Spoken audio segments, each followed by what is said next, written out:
Bien-aimés frères et sœurs, vous connaîtrez la vérité et la vérité vous affranchira. Ça, c'est pas moi qui le dis, c'est la Bible qui le dit. Mais moi, je vous dis mieux. Vous connaîtrez la vérité historique, notamment celle de vos ancêtres kémites, et vous aurez une vision globale de ce que c'est que la vraie souveraineté politique. J'ajoute, vous reviendrez à la spiritualité africaine ancestrale et vous comprendrez les enjeux de l'indépendance économique. Et pour terminer, vous accepterez votre identité culturelle kémite et vous obtiendrez deux choses. La première, c'est la paix. La seconde, c'est le développement, à une condition. L'unité de toute l'Afrique noire, l'unité de tous les Noirs du monde entier. Otep à tous, bienvenue sur la chaîne des panafricanistes, par essence, par conviction et par excellence. Celle des citoyens kémites par nécessité et obligation de combat. Nous sommes une chaîne qui n'est guidée que par nos ancêtres, et rien que par les ancêtres qui appartiennent à l'égrégore du monde noir. Par conséquent, nous ne croyons en aucun Dieu venu de l'étranger. Toutefois, cette vidéo n'est aucunement destinée à inciter à la haine ou à la violence, car nous menons un combat qui est d'abord et avant tout spirituel, ensuite il est politique, géopolitique et géostratégique, contre l'impérialisme, le colonialisme, le néocolonialisme et l'endocolonial, qui sont tous des crimes contre l'humanité. Nous menons ce combat sur la base du principe fondamental que nous avons hérité de nos ancêtres kémites, qui est celui de la Mahat, c'est-à-dire solidarité, vérité et justice. Vous êtes donc en droit de connaître la vérité, et nous avons l'obligation de vous dire la vérité, rien que la vérité, afin que justice soit rendue au continent africain. Et ça, c'est notre modeste contribution dans cette noble lutte en faveur de la souveraineté, la dignité, la solidarité et l'unité africaine. Ça, c'est ce que nous appelons le panafricanisme. Bien-aimés frères et sœurs, j'entends ici et là des voix qui s'élèvent pour demander au nouveau président burkinabé, le capitaine Ibrahim Traoré, de rencontrer les ambassadeurs de France, d'Angleterre, d'Allemagne, en tout cas des pays occidentaux, pour leur garantir, prendre des garanties vis-à-vis de protection de leurs intérêts. Moi, je m'insurge, je me pose en faux sur cette hypothèse. Je ne vois aucune opportunité à rencontrer les ambassadeurs de France, qu'ils soient des États-Unis, Ce n'est pas le travail d'un nouveau président qui vient au pouvoir. Je répète, les priorités de Traoré, c'est le peuple, ce n'est pas la communauté internationale. Ce peuple qui est en train de souffrir, qui est en train de mourir, ça se fait sous les yeux de cette même communauté dite internationale. Parce que la communauté internationale, en fait, c'est pas nous. Hein. Nous, l'Afrique, là, on ne fait pas partie. C'est pour ça que chacun d'eux vient, il fait de nous ce qu'il veut. Vous savez, ils n'ont jamais reconnu que la conférence de Berlin était un crime contre l'humanité. Ils n'ont jamais reconnu ça. Mais ils vont finir par le reconnaître un jour. Parce que nous sommes en train de travailler là-dessus. Bref, pourquoi ce n'est pas nécessaire de rencontrer les ambassadeurs des pays occidentaux? En tout cas, actuellement. Je ne demande pas qu'on les expulse tous.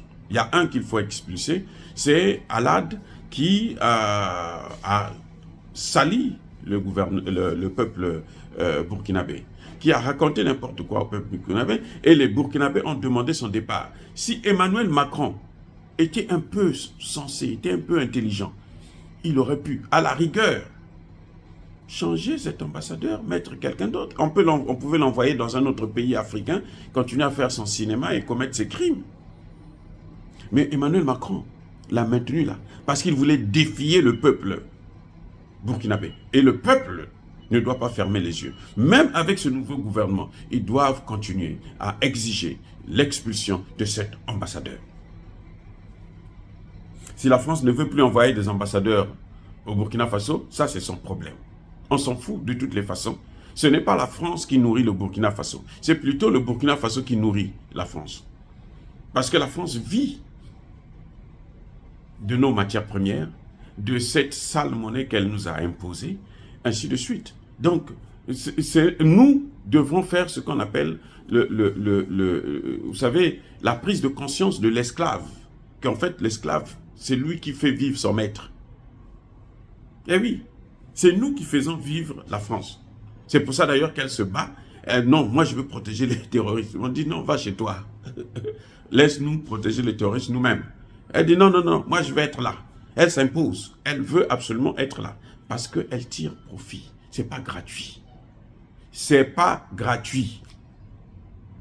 Donc le temps pour Traoré n'est pas encore venu pour s'asseoir avec ses ambassadeurs là pour leur raconter sa vie. Non. Lui, sa priorité là, c'est ce que veut le peuple burkinabé. Et le peuple burkinabé veut une chose. Équiper l'armée burkinabé en premier lieu. D'abord et avant tout. Et pour l'équiper, il faut changer de partenaire et prendre des contacts immédiats avec ce partenaire. Prendre des contacts immédiats avec le Mali qui a déjà fait cette expérience. Prendre des contacts avec la Guinée. Parce qu'il faut aller vers la sortie du franc CFA aussi. C'est clair, c'est net. Ça dit que si ce gouvernement ne va pas dans cette direction, qu'il sache qu'il ne fera pas long feu. Parce que les mêmes causes produisent les mêmes effets. Attends, c'est un universitaire. Il sait. Il devrait savoir ça. Il devrait regarder autour de lui. Qu'est-ce que les autres ont eu? Qu'est-ce qu'ils ont fait? Kaboré est venu. La population lui dit, nous on veut les Russes. Va nous acheter des armes auprès des Russes. Prends nos matières premières. C'est pour nous, c'est pas pour toi. Prends nos matières premières. Donne aux Russes que les Russes nous donnent des armes. On s'en fout éperdument. Et les Russes, d'ailleurs, ils vous donnent même des armes gratuitement. Il y a des armes qu'ils donnent gratuitement au Mali, au Centrafrique, ainsi de suite. Il y a des armes que la Russie donne gratuitement. Va équiper. Ce que la France donne, il n'y a rien de gratuit, je répète. L'aide au développement, c'est un leurre. C'est pour ça que depuis 60 ans, 62 ans actuellement pour la plupart des pays, on n'est jamais développé. Parce que l'aide au développement n'existe pas. Écoutez ça très bien, jeunesse africaine. Ne vous leurrez pas. C'est pas parce que vous allez prendre à la nage, traverser la Méditerranée pour vous retrouver en France, que vous allez voir maintenant, les Français vont vous aider. Non. Nous qui sommes passés par là, nous savons ce que nous avons subi. Les humiliations, le travail dur, les études, les ceci, les cela, pour s'en sortir. Ça, c'est clair. À moins d'être le fils de Larvin là qui gouverne l'Afrique, ces vauriens qui n'ont de cesse que voler, piller, dévaliser nos trésors publics. Non, là, vous ne souffrez pas en France. Ça, c'est clair. Il n'y a rien à faire. Mais si vous êtes comme moi, ou vous n'avez pas de parents qui vont vous envoyer de l'argent, ou vous partez vous-même pour chercher votre vie, ce n'est pas du gâteau. Il n'y a pas d'aide au développement. Il n'y a pas d'aide du tout. Voilà. Donc, aujourd'hui, la priorité du gouvernement, là, c'est de satisfaire les problèmes de l'Afrique, des Burkinabés. C'est-à-dire, les Burkinabés veulent un nouveau partenaire. Allez-y nous prendre ce nouveau partenaire, achetez des armes. L'argent, il y en a. S'il n'y a pas d'argent, là, vous faites le troc. Donnez-leur les matières premières, ils vont vous donner les armes. C'est tout ce que la Russie demande. La Russie veut seulement avoir des partenaires sérieux. Et il faut être sérieux avec la Russie. Ne prenez pas nos armes pour donner aux Français. Venez demander aux Français, venez nous montrer comment on utilise ces armes. Parce que ce n'est pas leurs armes. C'est des Russes. Donc appelez les Russes. Eux-mêmes, ils vont venir vous former. Ils vont former les jeunes. Et puis, on mène le combat. La sécurité reste la priorité. Ce n'est ni la CEDEAO, ni les ambassadeurs de machin. Ça, ce n'est pas la priorité. Le gouvernement, le président a déjà dit que je veux respecter les droits de l'homme, je veux respecter les engagements de la CEDEAO. Oui, c'est fini, avec le contrat est fini là. Ils n'ont pas de raison pour prendre des sanctions vis-à-vis de ce gouvernement. Il n'y a aucune raison. Si vous voyez, s'ils prennent des sanctions là, ça va être parce que on change de partenaire. C'est tout ce qui va les pousser à prendre des sanctions. Et n'oubliez pas, Monsieur Traoré, n'oubliez pas que Damiba n'est pas parti au Togo pour aller dormir. Damiba est au Togo là, pour se préparer pour une éventuelle riposte. Parce que Damiba avait déjà pris les engagements. C'est ça qui l'a fait couler. Donc vous aussi, si vous voulez réussir, sachez-le. Respectez vos engagements vis-à-vis de la population, pas vis-à-vis de la France. Abou, Apia. Je dis encore une fois de plus, soyez bénis par le Dieu des Kémites. J'ai dit et j'assume.